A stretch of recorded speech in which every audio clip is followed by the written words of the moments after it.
म्हणजे माणसांना हसत शेती करते मी ते पण बघवेना. मग काय आता करू, काय करू?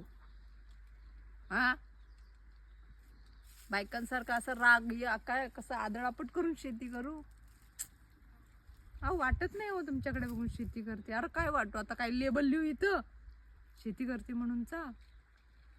मला एकच समजतं, कुठलीही बाई असेल ना, तिने कुठल्याही सिच्युएशनमध्ये ना ती सिच्युएशन ॲक्सेप्ट करून, म्हणजे ती परिस्थिती मान्य करून, खरंच हसून खेळून जर स्वतःची जबाबदारी पार पाडली ना, अशामुळं खरोखर पॉझिटिव्हिटी वाढते, स्वतःकडची पण आणि दुसऱ्याकडची पण.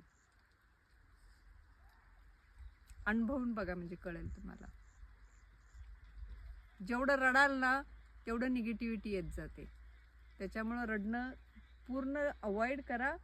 आणि हे बात तो सही है.